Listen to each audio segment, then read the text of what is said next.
Hero पे लगन हरा दे भाई। हेलो हेलो, हाँ ठीक है।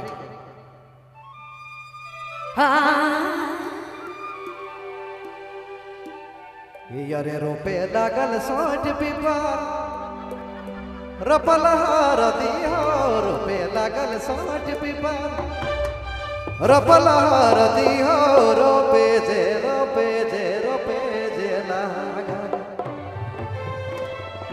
हर दियो रे कनिया बार, रोपे जे लागल हरे रोपे लागल सोट पिपर रोपल हार दियो, रोपे लागल सोट पिपर रोपल हार दियो, रोपे जे लागल हर दियो रे कनिया बार, रोपे जे लागल दियो रे कनिया बार, रोपे जे लागल रोपे लागल सोट पिपर, रोपे लागल सोट पिपर, बड़ा लहर दिया, रोपे दे लागल अरे तुझो रे कनिया बार, तुझो रे कनिया बार, रोपे दे लागल अरे तुझो रे कनिया बार, तुझो रे कनिया बार, कोणे दे लागल।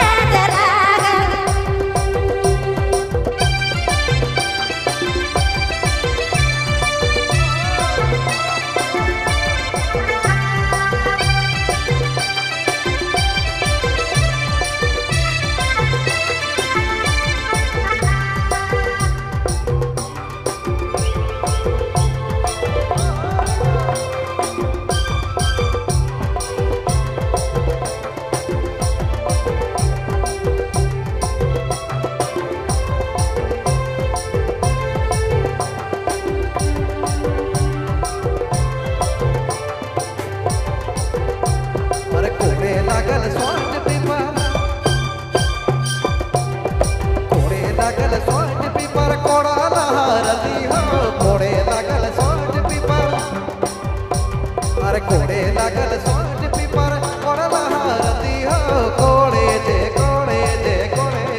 लागल दियो रे कनिया बार, कोड़े जे लागल दियो रे कनिया बार, कोड़े जे लागल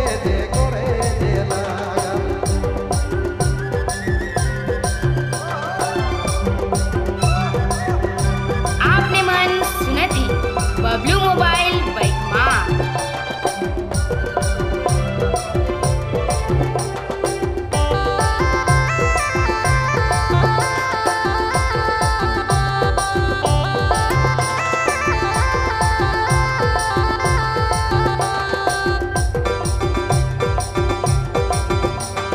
कोड़े लागल सोट पिपर, अरे कोड़े लागल सोट पिपर, बड़ा लहर दिया, कोड़े दे लागल अरे तुझो रे कनिया बार, तुझो रे कनिया बार, कोड़े दे लागल अरे तुझो रे कनिया बार, तुझो रे कनिया बार, कोड़े दे लागल तुझो रे कनिया बार, तुझो रे कनिया बार, कोड़े दे लागल।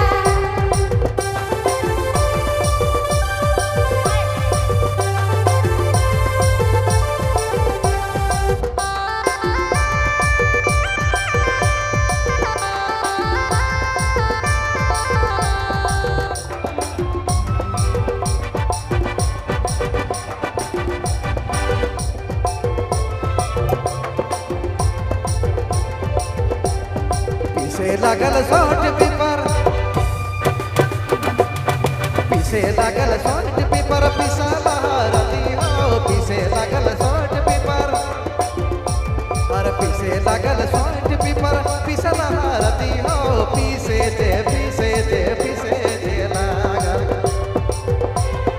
दियो रे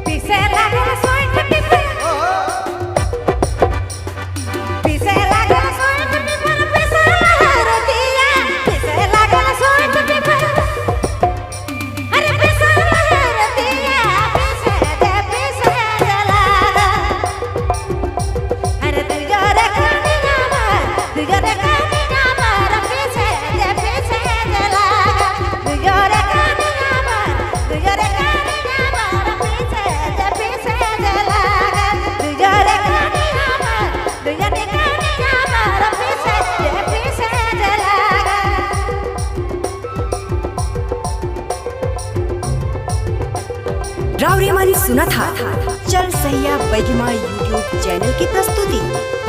सब्सक्राइब करें हमारे यूट्यूब चैनल को और देखें मस्त मस्त नागपुरी वीडियो।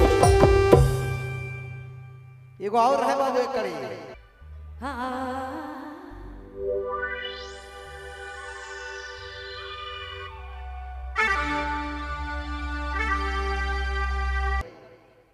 एक कड़ी बाजल है पर्वत बाबू आ जाओ और दूसरा कलाकार बन के मौका दे बारी बारी से। ये सुबह पे होगी बिहनिया पर हुई का छन छारा ले नाती टिपिक टिपिक चुए सर राती।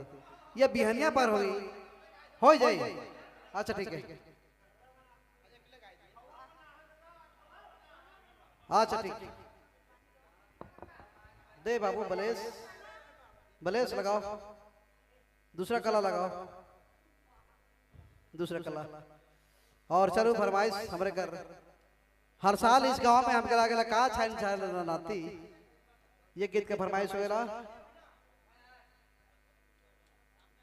और दो शब्द प्रभात बाबू आपने के बिजी रहे कहीं नहीं दो शब्द बोले के आपने के चलो समझा के समरा के आपने के एक विशेष फरमाइश है का छाइन छारा ले रे नाती टिपिक टिपिक चिबौ सर राती।